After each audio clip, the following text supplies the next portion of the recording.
Administración de empresas familiares, que tiene que ver con las relaciones familiares dentro de la empresa. Y sobre este modelo me gustaría platicarles la historia. Y la historia comenzó a desarrollarse básicamente en el área de emprendedurismo. Cuando me tocó iniciar el programa Emprendedor en el sistema Instituto Tecnológico y de Estudios Superiores de Monterrey.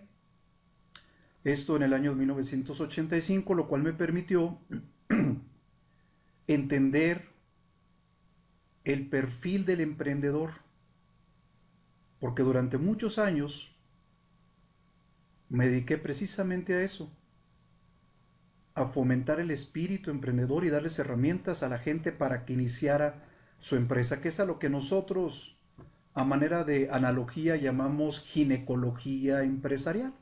Como consecuencia de esto, los emprendedores que ayudamos a que iniciaran su empresa, fundaron su empresa.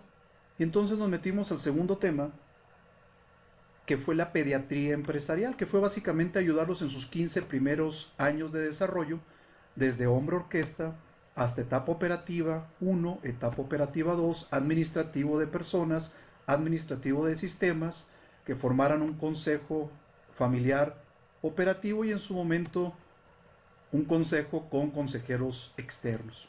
Y durante todo ese proceso tuve la experiencia de trabajar con dos de mis hermanos, mi hermano Blas, mi hermana María Antonieta, con la cual desarrollé un modelo de análisis financiero empresarial. Y durante todo este proceso siempre había una variable que no nos permitía llegar exactamente al punto donde queríamos llegar, que era maximizar las utilidades. Y eso que no nos dejaba llegar era el tema de los familiares dentro de la empresa. Hace alrededor de 20 años, mi hermano mayor, Alejandro, que es psiquiatra, me comentaba que tenía muchos empresarios con problemas de adicciones como consecuencia de una bacteria que se llama empresa, que les causa mucha ansiedad y estrés al empresario. Y para curarse ese estrés y esa ansiedad, el empresario terminaba con alguna adicción.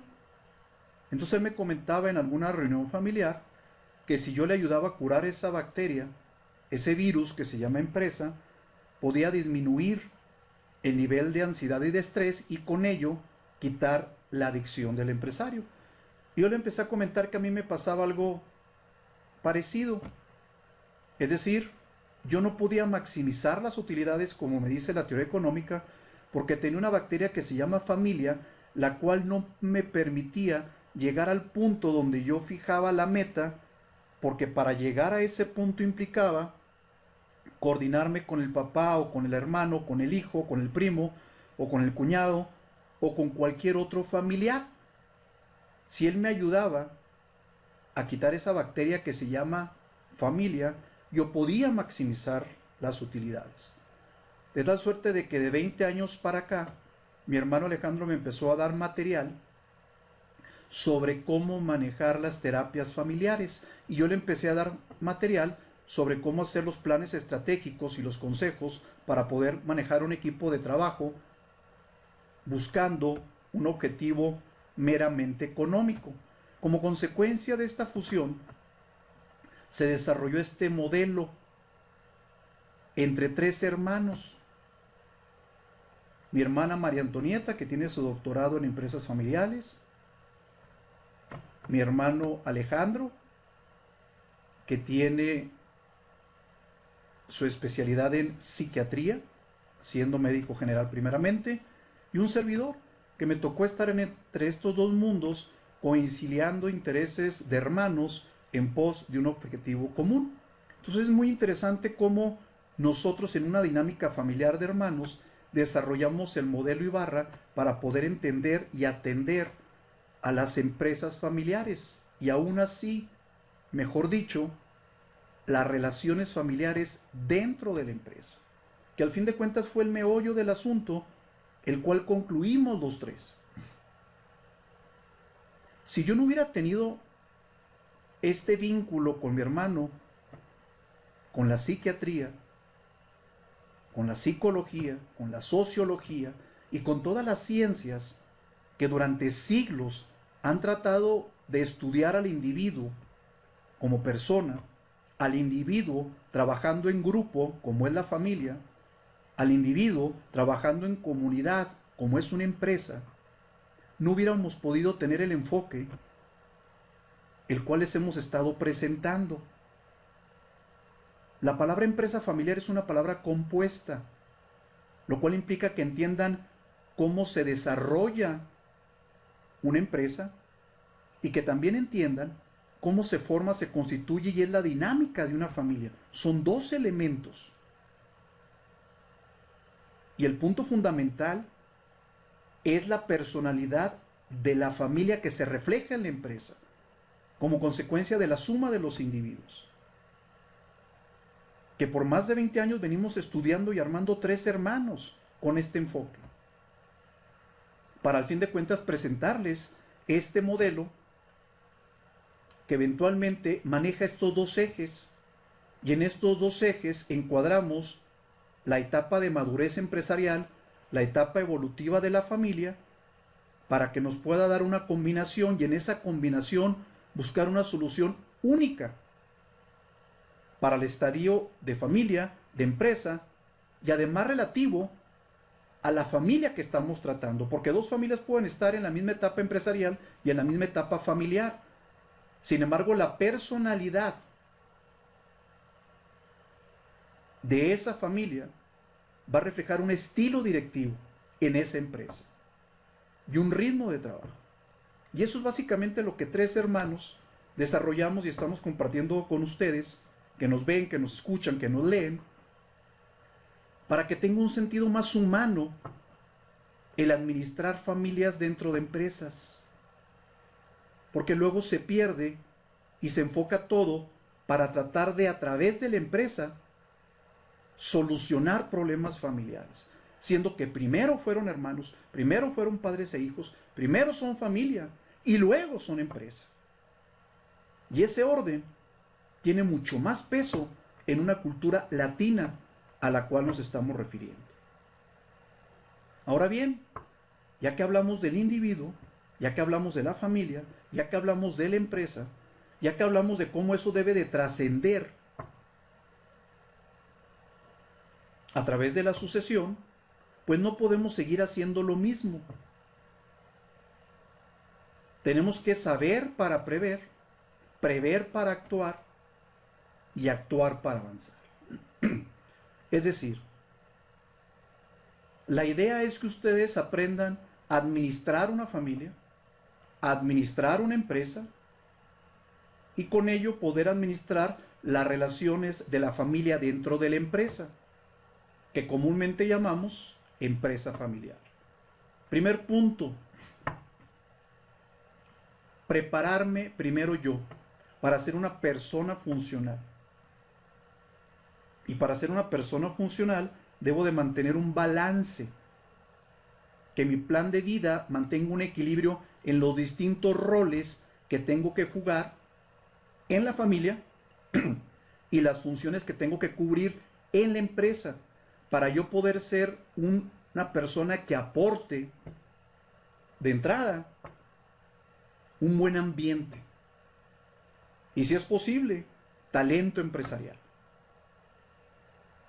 Con una buena actitud, con una buena convivencia y con talento empresarial se puede trabajar.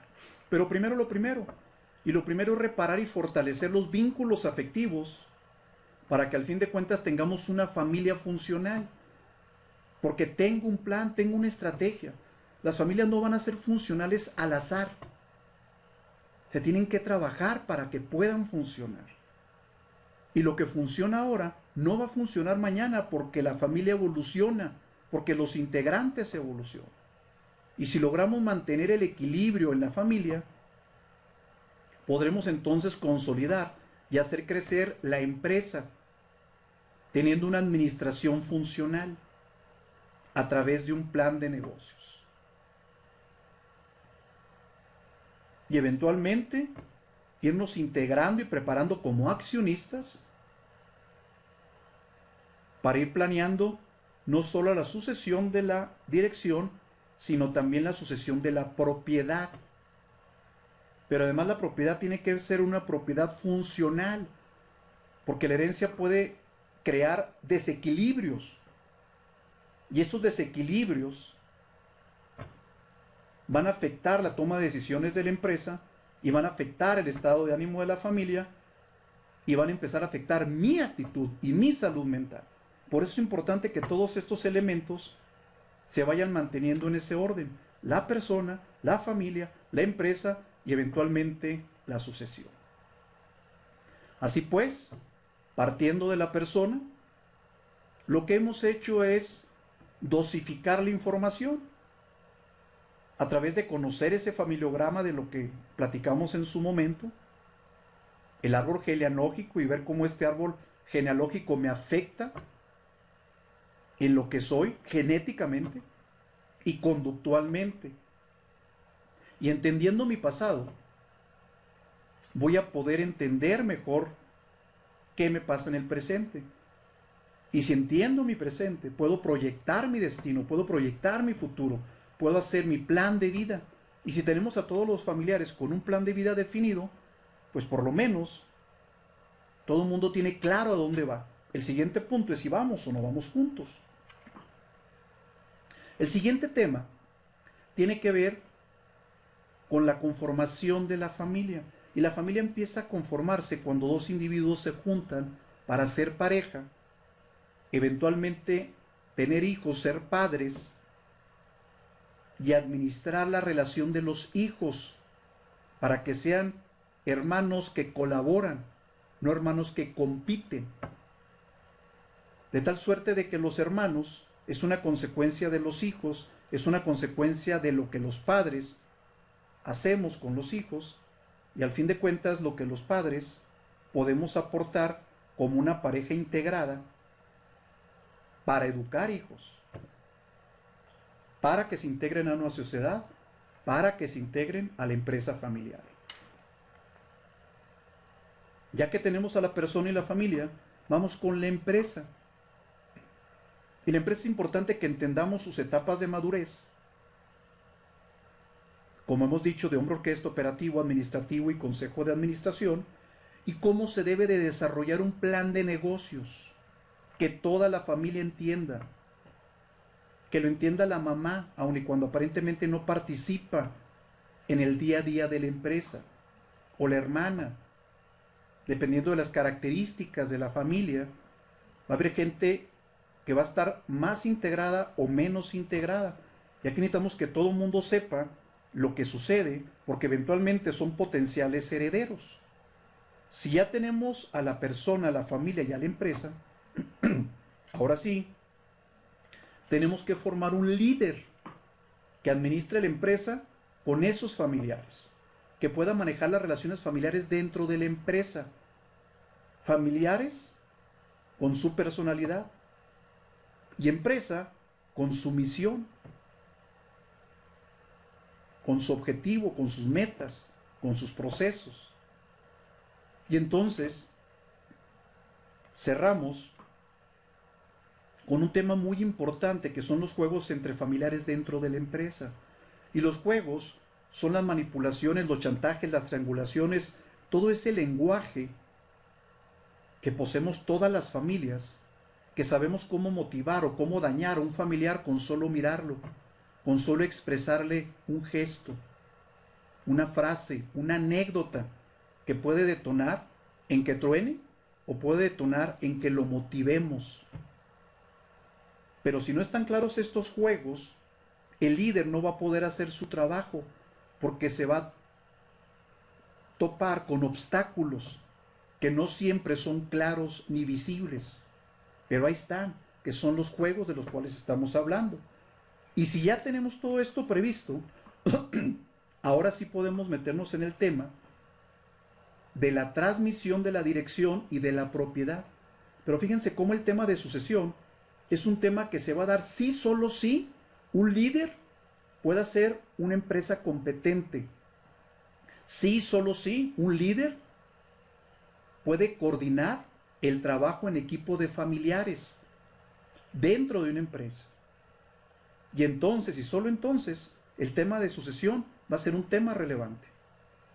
Mientras, mi sugerencia es, ni lo toque, porque tan pronto se ponga en la mesa, todos van a sacar las uñas y esto va a terminar con el 95% de las empresas, de la primera a la segunda generación, y de esas 5 que nos quedan, el 60% va a morir y van a quedar 2 empresas. Por eso es que hay que tratarlo con mucho cuidado. Si se fijan, el módulo 1 habla de las relaciones familiares en la empresa. El módulo 2 habla del individuo, de su plan de vida, cómo va evolucionando a través del tiempo y cómo esto afecta a sus distintos roles, como pareja, como padre, como hijo, como hermano. Que eso lo vemos en las distintas etapas. Y eventualmente ponemos a los familiares dentro de la empresa, tomando el rol de empleados, de accionistas o de consejeros. Y por último, los últimos temas tienen que ver con la parte central. Y la parte central es donde converge el individuo dentro de la familia y el individuo dentro de la empresa. Y esto nos da el modelo que 3 hermanos, por azares del destino, desarrollaron. Porque como les he mencionado, si no he tenido un hermano psiquiatra, esta visión de hacer las cosas con las empresas familiares no hubiese existido. Esta coincidencia nos permitió ofrecerles estas ideas que pensamos son muy obvias, de mucho sentido común, que tan pronto las escuchan, tienen sentido, aun y cuando nunca antes se hayan escrito de esta manera. Toda esta información, toda esta capacitación que les damos de manera presencial, de manera virtual, a través de escritos, de libros, es muy interesante porque les ayuda a que ustedes en sus distintos roles, según la etapa de vida donde están, puedan poner banderas como un semáforo para que sepan qué rol está en rojo, en amarillo o en verde. Si está funcionando bien, por lo pronto, si se está acercando a una época de peligro, o si al fin de cuentas ya está en crisis, que sería un semáforo rojo. Igual, nos va a poder decir qué subsistema de la empresa, según la etapa de desarrollo, la podemos poner en verde, en rojo o en amarillo, de tal suerte que ustedes van a poder identificar el subsistema, mercado, producción, personal, legal, finanzas, dentro de la empresa, es el subsistema crítico, y van a poder identificar qué rol es el rol crítico. Y entonces van a poder atacar un rol y un subsistema de manera muy concreta para poder resolver temporalmente esa situación. ¿Por qué temporalmente? Porque la empresa va a cambiar, porque las personas van a evolucionar. Por lo tanto, es un trabajo permanente el que estamos manejando. Ahora, hay que tener cuidado, porque hay distintos niveles de profundidad, de intimidad. Es decir, tenemos una información que tiene una intimidad muy baja, que es del dominio público, que es conocido, que esto lo podemos platicar abiertamente. Podemos platicar abiertamente de la crisis de mitad de vida de los adultos, podemos platicar abiertamente de los problemas que puede resultar tener hijos adolescentes, o enfrentar una etapa de nido vacío, o enfrentar la vejez, o problemas con vender o producir, o el manejo de gente, o problemas de financiamiento. Pero hay otro tipo de cuestiones que ya son más personales, que no podemos hablar abiertamente. Necesitamos una comunicación personalizada. Necesitamos ponernos en contacto para poderlos ayudar con caso por caso de manera particular. en donde gente que esté de más, pues no tiene que estar. Por otro lado, hay ciertos temas que por su intimidad, por ser tan personales, solamente un terapeuta o un confidente, un especialista lo debe de tratar. Llámese especialista en el área de empresa como un notario o en el área familiar como un psiquiatra. Pero no pretendan que un administrador resuelva un problema que un psiquiatra debe de resolver. Sería faltarle el respeto a una persona que ha estudiado más de 13 o 15 años para sacar una carrera de medicina, para sacar una especialidad en psiquiatría y a lo mejor una subespecialidad en relaciones de pareja o en terapias familiares. Será muy soberbio por parte de los administradores querer sustituir 15 años de experiencia educativa más otros 20 o 30 años tratando personas que quieren enfrentar la vida y no lo pueden realizar. Ese tema es específicamente de los especialistas en conducta, de preferencia un psiquiatra o un psicólogo si es necesario, pero no un administrador, no un contador, no un administrador de empresas, no un ingeniero, así tenga un doctorado en teología, no es su área de conocimiento, como tampoco esperen que un psiquiatra les haga una corrida financiera, porque hay gente que sabe de eso. Cada quien debe de manejar su mundo. Hay un mundo de las relaciones, hay un mundo de la economía, que eventualmente están juntos, que debemos de entenderlo como si fuéramos un médico general, un médico internista, para entenderlo, diagnosticarlo y referirlo al especialista, según tenga que ver con quehacer empresarial o tenga que ver con un quehacer del individuo en cualquiera de sus roles. Esa distinción es sumamente importante porque hay temas que tienen una profundidad o una intimidad muy alta. Algún evento traumático, una etapa de vida difícil, que eventualmente solamente bajo tratamiento lo enfrentaríamos, ya que todos tenemos un secreto guardado bajo llave en el ático del alma. ¿Qué significa? Que eventualmente todo el mundo tenemos un baúl escondido con cosas que nos duelen mucho, que nos avergüenzan mucho, que no queremos que nadie toque, aun y cuando nos estén afectando en el presente. Y tenemos, hay veces, que entrarle al tema muy, muy, muy cuidadosamente. Por eso nosotros pensamos que las relaciones familiares dentro de la empresa son un tema muy serio. El hecho de que ustedes pongan en nuestras manos a su familia para que empecemos a manejar sus sentimientos, nos lo tomamos muy en serio.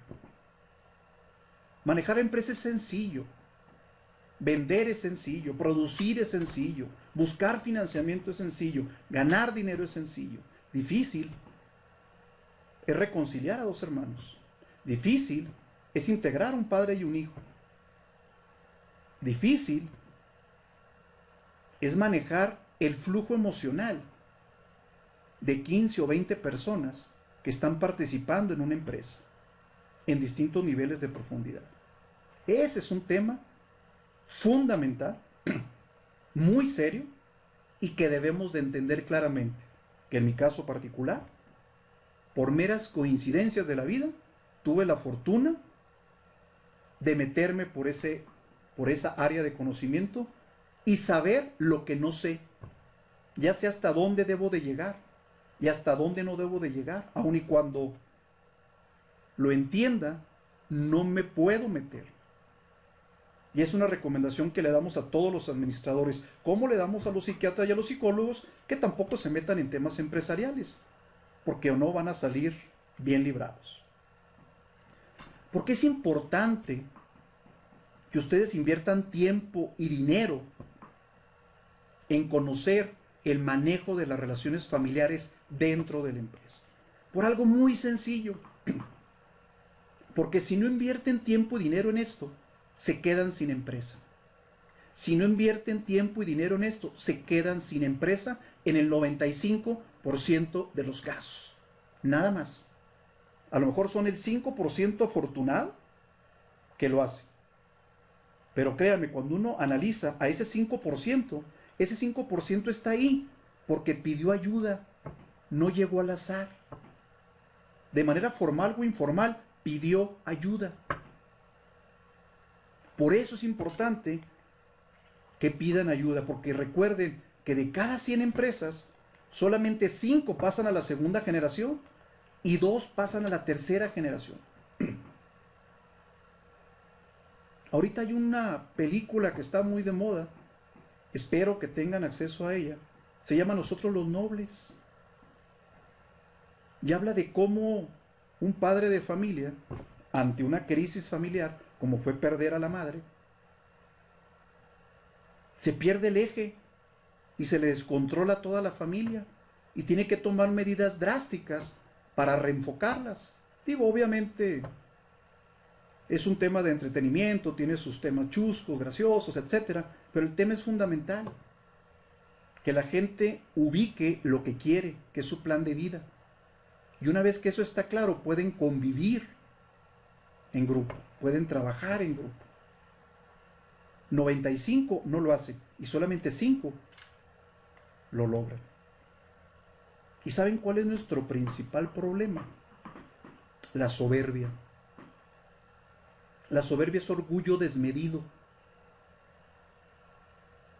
Es decir, cuando enfrentamos a las empresas familiares, su respuesta es: no tenemos problemas. No tengo nada. Lo que me están diciendo es: tengo miedo de enfrentar mi realidad. Tengo miedo de enfrentar a mis hijos.